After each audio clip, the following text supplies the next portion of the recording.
Today on Trisha, Rocco, Ryan and Ian are three men from vastly different backgrounds. A rap artist, a stand-up comic. I worked 3 jobs. But they all have one thing in common. I thought I was the only person on the planet who felt the way that I did. My body was not going to align with what my brain was telling me. I got dealt a bad deck of cards.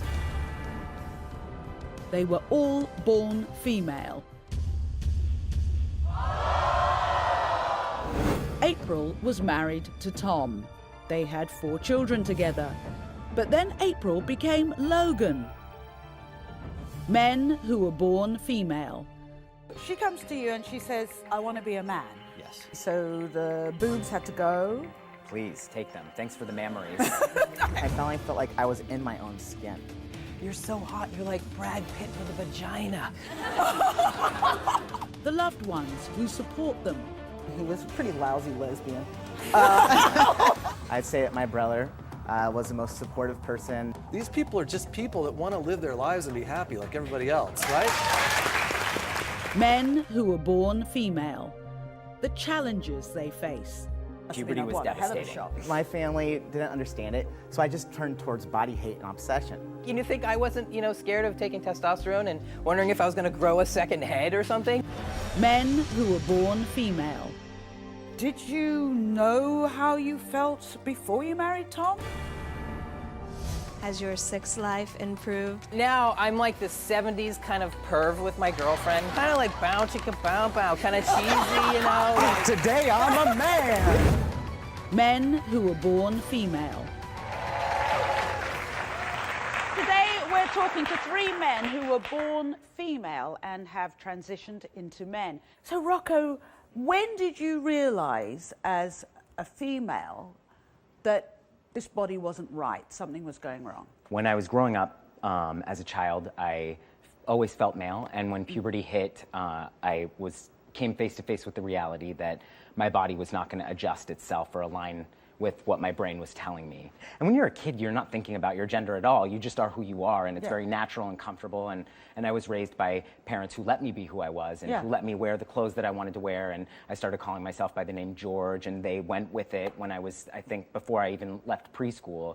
I asserted that I was a boy, and I didn't understand that I wasn't a boy. And puberty must have been was a hell of a devastating. shock. Yeah, it was devastating. I just In felt what like, way? what is, because everything happened.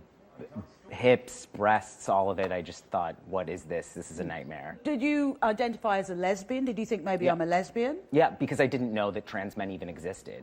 So sexually, you were with girls then? Always, yeah. Yeah? Yeah. And so when did you start thinking, well, there's another part to this, I've got to move on, if you like?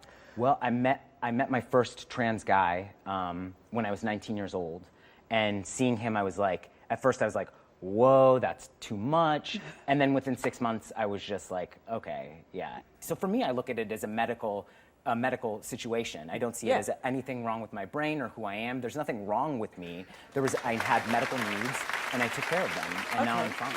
So let's talk about the medical needs. You started off, I'm guessing, with you had to have some therapy, hormone therapy. Did you have to go through a psychological assessment as well? No, there is like the Harry Benjamin standards of care for trans people, but that's so outdated. It's 1950s. I mean, if you take a look back at all of the pictures in my life, it's very clear. And also, I just think if someone says that they know who they are, there shouldn't have to be a psychological evaluation, because no one would go through this unless they really felt and knew who they were. It's not, It's not something you choose. It's not like, today I'm a man, like that's not, You mean, okay, It's not a fun party trick where you're like, I'm doing this for all of you. I hope you like me. If anything, it's quite the opposite. People, you're afraid that you're going to lose your family, your friends, everything that you have in your life. You have to come to the realization that you might have to sacrifice everything in your life to be comfortable. Did you have to? Did you lose friends? Did you lose family members? No family. Thank God I have such a great family who's always supported me, and I feel really grateful for that. But a couple of friends, not close friends. All of my close friends always knew. No one had a reaction. Even my mom, when I came out as gay, my mom was like, I had this big moment where I was crying and I was like, I have to tell you something. I'm afraid you'll reject me. And she was like, oh, I've already known for years. And similarly, when I came out as trans, they needed the language to understand it because, this is not commonplace yet. Yeah. People don't know about trans identities. People don't know how to respect trans people. And I think that once they had the language, my mom just was, her reaction was, I wish I had known earlier so I could have saved you the pain and the struggle, and you could have had like a teenage boy experience. A normal and your mum is in the audience. Are you getting teary? She's getting, it's fine, looking better. I want to come and talk with your mum a little bit later, but you started the hormone treatment. How did that change you? What was happening to you and your body and your head and your sex drive? It felt like I was going through the final stages of puberty. My voice got deeper. I started growing facial hair, etc. And I was pretty young when I started. I was around 2021. Right. So everything shifted physically. Did you find that society started reacting to you differently as a man? Of course. I mean, before I was placed as someone who either was read as male all the time or was seen as someone who are you a woman or a man? Are you gay? What should I do with you? Yeah. And it was sort of like that, like where should I put you in the restaurant? What bathroom are you going to use? And there was this moment of panic a lot of the time when people would just encounter me. But as a man, it was like, I'm a man that gets male privilege. So it was like, welcome to the boys club. Now, your mum, as I said before, your mum, Diana, is in the audience here. Let me come again. I think you should stand up. Right, hello. Mum to mum, you get a phone call, I believe it was from, a gas station or something, saying what? Hi, I've decided to transition, and what name should I use? But how do you deal with that? Well, it just seemed very right, because if you look at pictures of Rocco, he had always been, quote unquote, the tomboy, and I think a lot of people sensed it. And to see him in so much pain in high school and just being so angry and unhappy. This was a new beginning. Even when he was a lesbian, he was a pretty lousy lesbian. Why do you say that? Because I mostly dated straight girls. You're a lousy lesbian. I mean, the only thing he liked about being a lesbian was the girls. Oh, now tell me about the girls. Tell me about Rocco's partners now. What do you think of the girls he gets with now? Girls, yes? Girls, yeah. Oh, yeah, definitely. He, until recently, was really bad because he goes after the pretty girls, and the pretty girls go after him. But he has grown up a lot and is now looking more for meaningful relationships with really compassionate and wonderful girls. So thank you. Thank you. She paints it as if I'm like some kind of bad boy that's just dating frivolously, but I was in like a 10-year relationship with a woman when I started my transition. Yeah. And it was like with a real person who was like a kind and decent person, but so I'm not like frivolously just going and looking for the crazy pretty girl, but that's nice too. If a crazy pretty girl. Okay.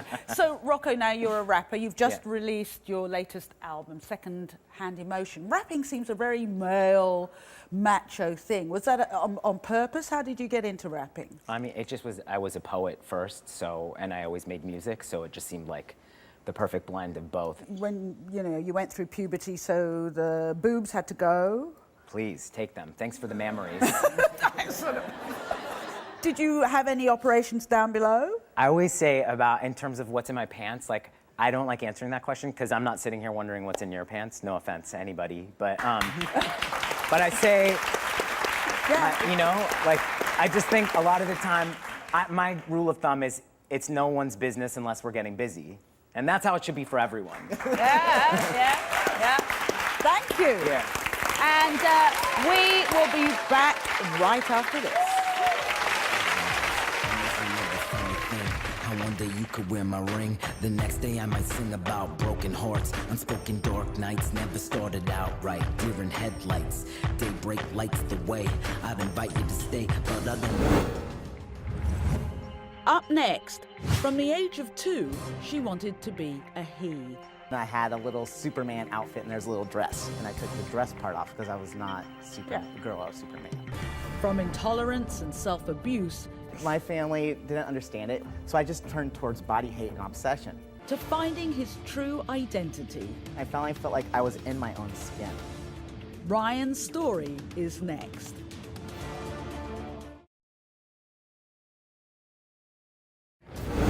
Men who were born female. Today on Trisha.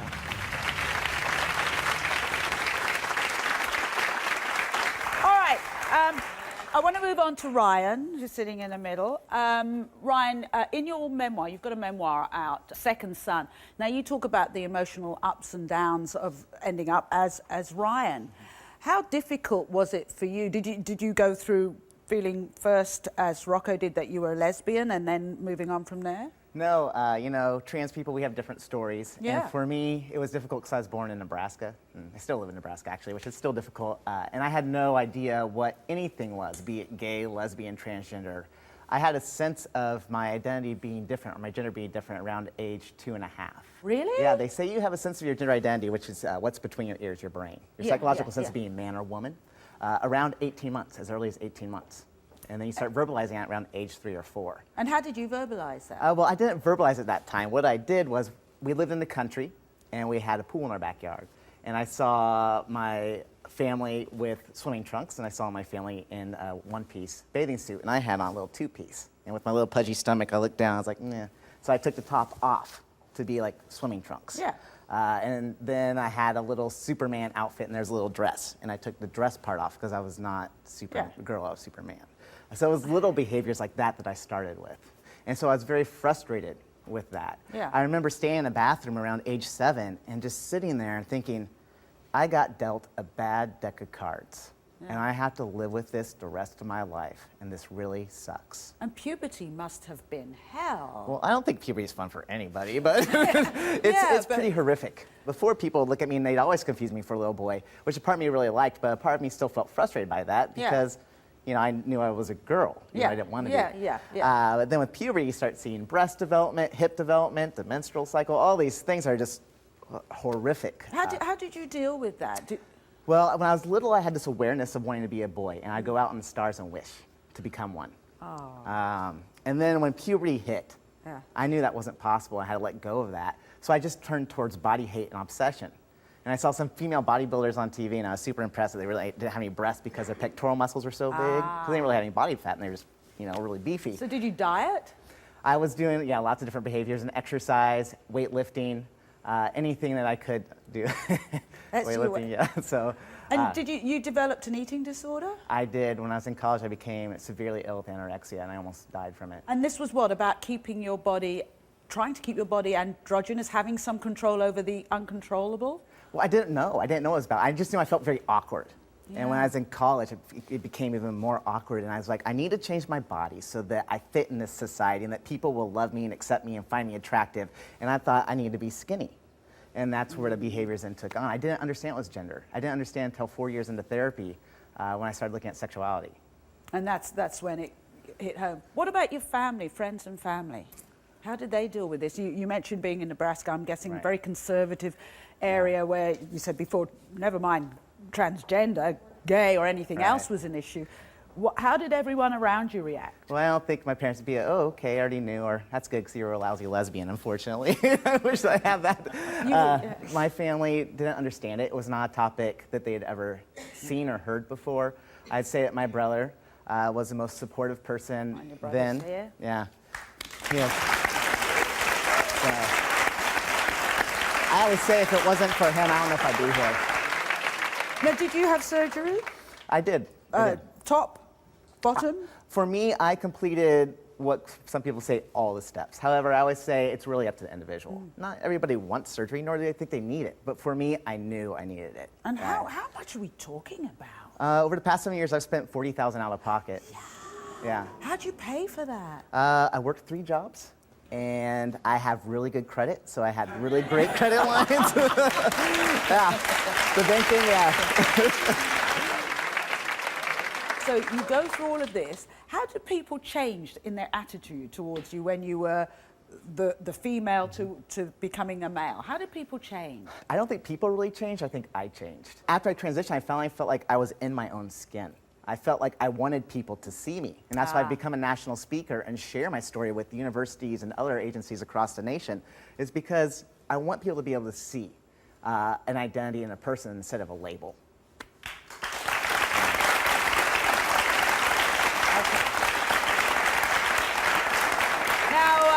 When we come back, we're going to meet Ryan's brother, Greg, who's with us in the audience. We're going to chat with him.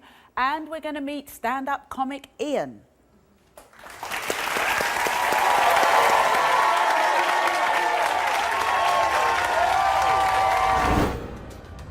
Up next, men who were born female. I am not the only person on the planet that feels awkward about their body and their gender. And the family supporting them. These people are just people that want to live their lives and be happy like everybody else, right? And later, Has your sex life improved? transgender stand-up comic Ian is on the hot seat.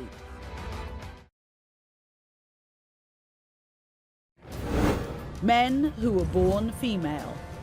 Today on Trisha.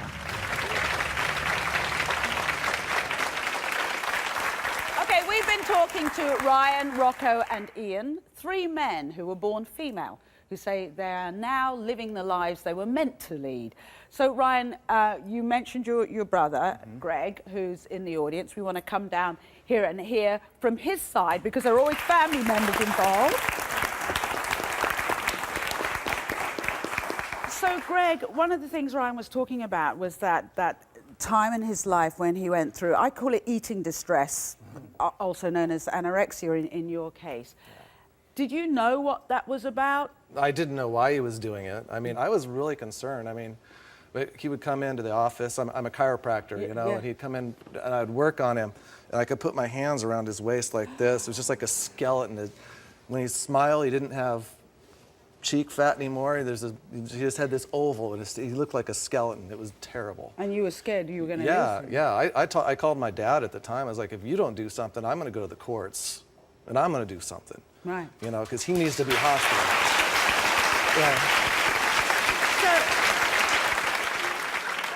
But that transition, was that a shock to you? It was probably like a deer caught in the headlights, you know? Yeah. What the hell? And then I got my car. And I drove home and I just started freaking bawling. It was, because, you know, it's like, what the hell's going on here? You know, this is my sister. Are you proud of your brother? Oh, God, yeah. He does so much for, you know, in educating the community and businesses and schools. And that's so important because I see all this mindless hate and bigotry and just, it's ignorance. These people are just people that want to live their lives and be happy like everybody else, right? So, yeah.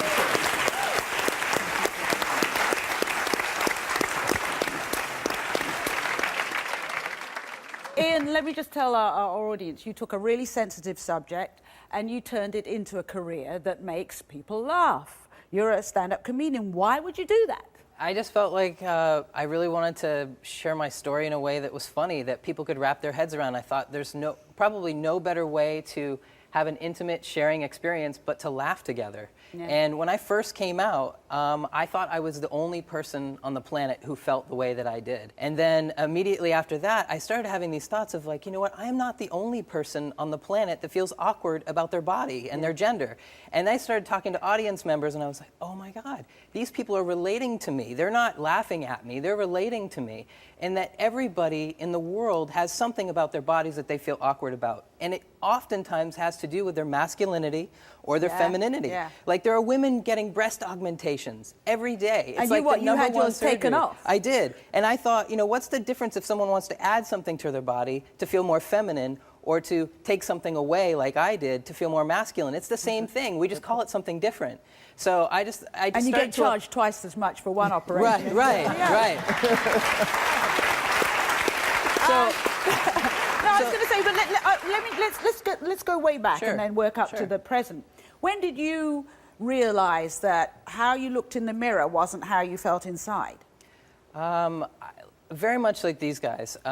From a very early age, and I am actually appreciative of my female history and having grown up as a girl, because I learned a lot of stuff that I wouldn't have learned if I was a boy. You put the toilet seat down. Oh, absolutely. It just stays down. But anyway, it does. So, hang on. But Hang on, no, if the toilet seat, I don't want to stick with the toilet stuff, but if the toilet seat stays down, does that mean you haven't had the operation down correct. below? I have not. I have not. What, was that a conscious decision? I'm 44 years old. I've lived this length of my life, this time of my life, with the parts that I have. Like, how it would be a lot to like switch and learn how to use that stuff. You know, I'm kind of lazy. I don't know. I don't know. Like,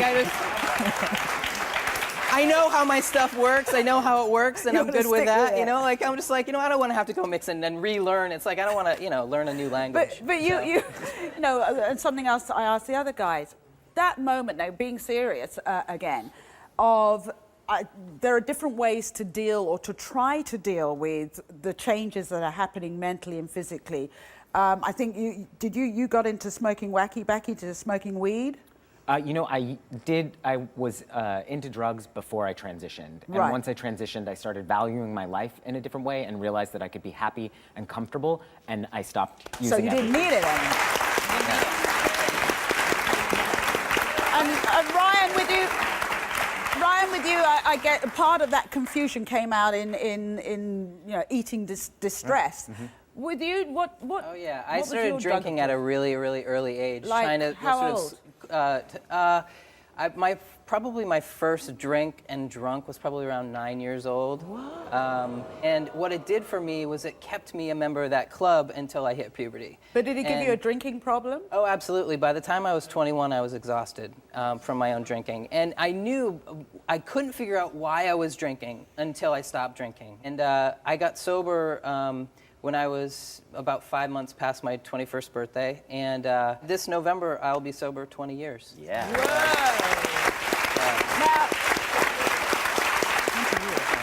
Now, Ian, you actually brought us a series of photographs. Sure. And this is amazing to have a look. We actually put together a progression of your transition. So let's have a look at that.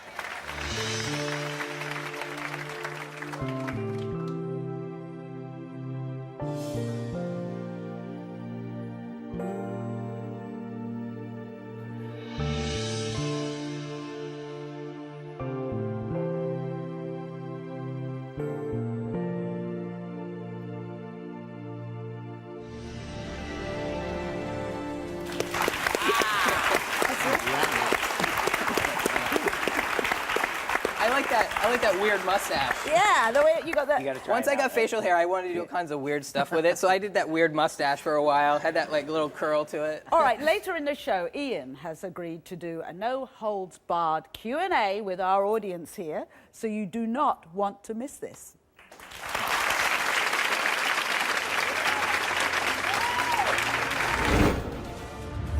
Coming up, April was married to Tom. They had 4 children together. She comes to you and she says, I want to be a man. Yes. But then April became Logan. Did you know how you felt before you married Tom? And later. Has your sex life improved? Men who were born female. Today on Trisha.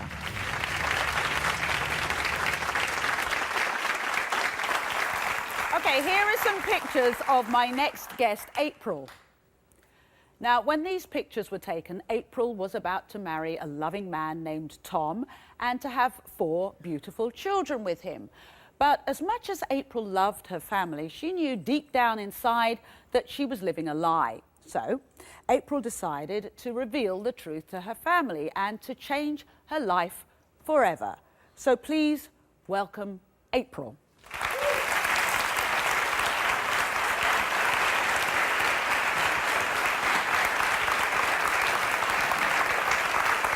Hi. So, April, you don't like being called April anymore. Your name is now? Logan. Logan. Yes, ma'am. So you gave birth to 4 children. I did. You're married to Tom. Yes. So did you know how you felt before you married Tom? I did. So when did you decide, was there that defining moment of, this isn't how I want to live my life? It was, for sure, after our 4th child. How does he deal with that? This is his wife and the mother of his children. Right. And then he's got this guy in bed with him? Yeah.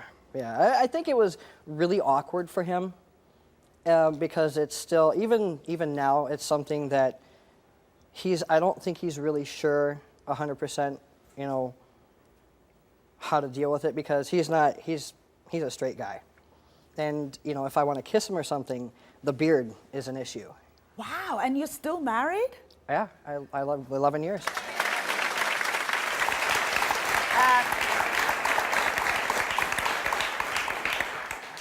Do you ever talk about, you know, having other partners? We have discussed we discussed having an open relationship, and right now that's where it's at, you know, because I want him to be happy. And if he found a girl that he wanted to date, sure. Well, believe it or not, as you heard, Logan and Tom, they're still together. Tom considers himself a straight man, as you said before. Well, last night, these two sat down with our producers to tell their story. I met Tom. He was my interviewing manager at a restaurant that I applied to. We would go out and whatnot. Eventually, in November of 2001, we got married. We wound up having 4 children together, all for me, and it was awesome. That's the one thing about being female-bodied that I enjoy. Logan is a great parent. It's probably the biggest reason that I'm still in a relationship with him, because we have an intimacy that not necessarily sexual, but a very serious intimacy to us that you just can't find anywhere.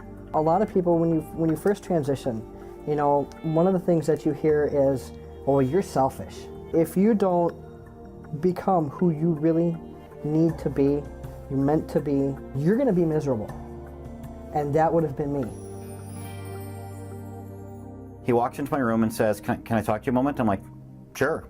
Then he says, I want to be a man. And my response to that was, okay. I just shrugged my shoulders and said, okay. And that was the entire conversation. Literally 2 months later, he's taken testosterone treatment. He's my best friend. That's never going to change. If I get married again, he'll be the best man at my wedding. If he gets married again, I'm the best man at his wedding. Honestly, if people don't like it, I don't really know what to tell them. But if you divorce, that doesn't mean you have to be horrible, evil enemies. No, it can work out.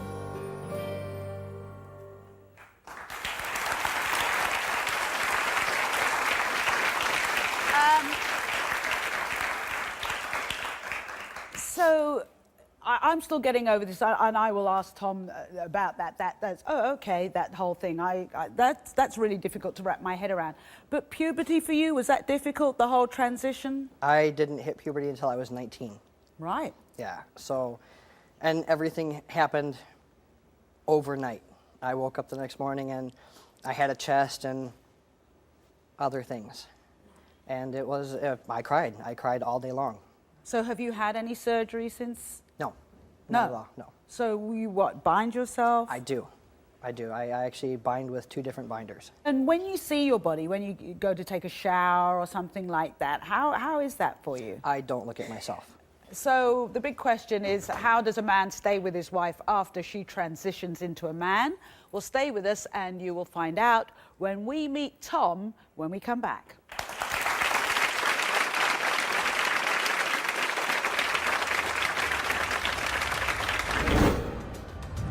Coming up, Ian's on the hot seat for a no-holds-barred audience Q&A. Has your sex life improved? But first, do you think that Logan is selfish? Honestly?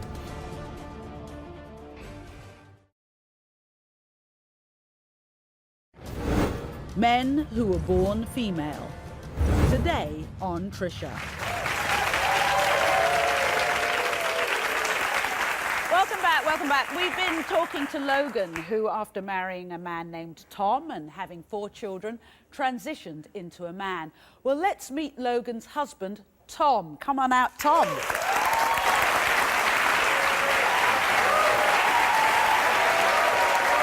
Hi, Tom. Hi. Hi, how you doing? So, Tom, she comes to you and she says, I want to be a man. Yes. And you really went, oh, yes, fine. You know, like, what colour should we paint the room? Pink, Pretty blue? much. Or, It was my response was us actually playing a game. So I'm like, okay. You didn't feel okay inside, surely. I felt more apathetic than anything because our relationship has been a little bit rocky, and this explained a lot of the problems we were having in our relationship. And if he was uncomfortable with himself at the time, you got to be who you are in order to be with anybody you're with. But this is the... Yeah. Okay. But this is the mother of your children, so it may be okay for you, but in the back of your mind, you're thinking, the 4 kids, am I going to tell them? One was very young. One was... He was 6 months old. 6 months old? Approximately, yes. Do you think that Logan is selfish?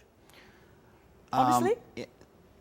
The choice isn't selfish because there is no choice. He is what he is. Yeah. But the decision to get married and have 4 kids and bring me into a relationship and then change, that was definitely selfish.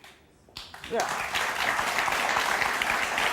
And is that an issue for you? If you knew back then when you met that this was going to happen, would you still... Not a chance. You wouldn't? Not a chance. You wouldn't have got married? No, never. If I met him right now, I wouldn't give him a second look. But if you knew the young woman that you met back then was going to... If he told me that we're going to have a family and then I'm going to become a man, no. Kissing a guy, I mean, are you gay or straight? No, we don't kiss. It just doesn't really happen. So, who wears the pants in your relationship? That depends upon what aspect of it. Yeah. If it's anything where it's a decision making, usually me. Especially if it involves money. But well, I'm here, and I didn't actually really. I don't like being on TV. Yeah. Logan, you told him be here? No, he said. No, he asked me if I would do it for him, and I said yes. Okay. I mean, I can't be forced into anything. Yeah. You are a man and a half. You really are. He's a saint. He really is. He's a really good guy. 10 years from now when the kids, or maybe 15 years when the kids have all left home, do you think you'll still be together? Oh, heavens, I hope not. That's not that bad. Okay. No, you know, if anything, we're always going to be friends. We get along great. Yeah. The whole reason we got together in the first place is we shared so many interests. You know, we were good friends then, and then we just moved into a relationship. And I hope even after the relationship part ends, we'll still be friends and we'll still get along great because the kids are involved as well. I think it's important that both parents be in their lives because that's what children need. Absolutely. So, thank you. Absolutely. Thank you. All right.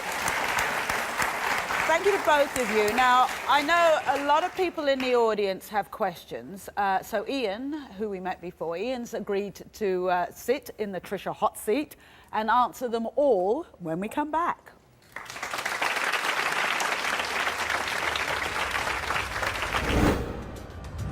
Up next, transgender stand-up. You think I wasn't scared of taking testosterone and wondering if I was going to grow a second head or something? Ian is on the hot seat and will answer any and all audience questions.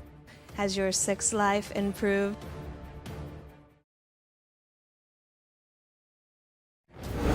Men who were born female.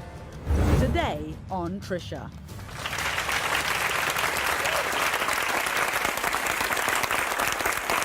Hi, we've been talking to men who were born female and have now transitioned to men. Now, we know our audience has a lot of questions, and so Ian has gracefully agreed to sit in the Trisha hot seat and answer any question an audience member has. And even if you have questions for any of our other guests, just pipe up and say. But okay, I'm going to come to this gentleman right here, get you to stand up. How do you best recommend non-trans people defend trans people from transphobic remarks? I think it's one of those things that I just have compassion, and usually I try to, bring a joke about it. So, and try to also, to try to align myself with them. Like, I was scared too, man. You think I wasn't, scared of taking testosterone and wondering if I was going to grow a second head or something, Like, I didn't know what was exactly going to happen to me either. Because I actually had a question here.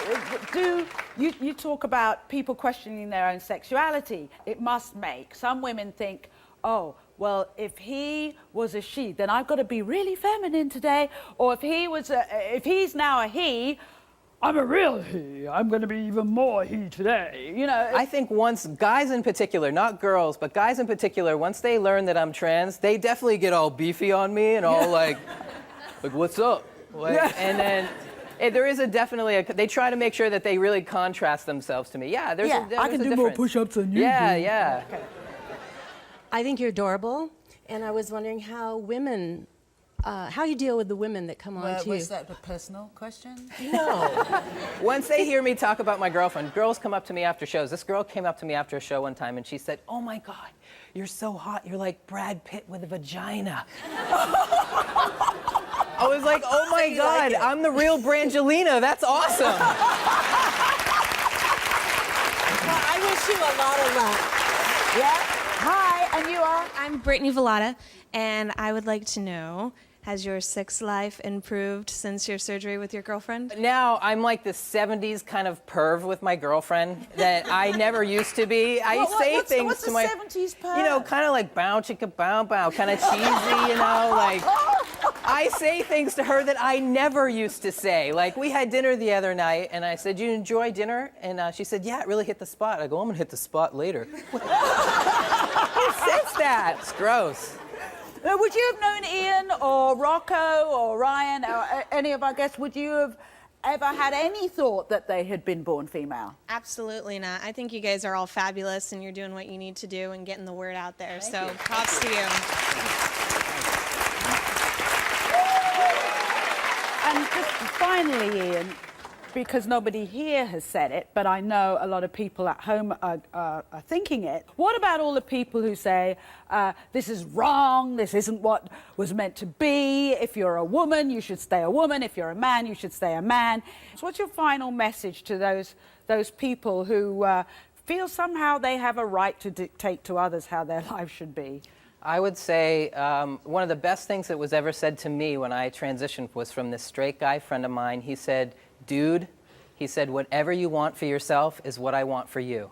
And if that changes, then that's what I want for you. And if that changes again, then that's what I want for you." And I think that you don't have to understand it to accept it. And people think that those two things belong together, and they don't.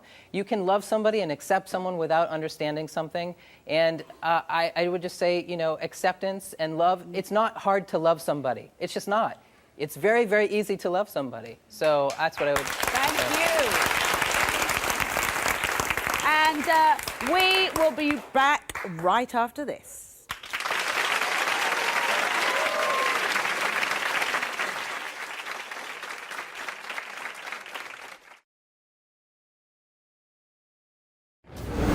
Men who were born female. Today on Trisha. Thank you. I'd like to thank all of my wonderful guests for coming today and sharing their amazing stories with us. And I thank you for watching. Bye-bye.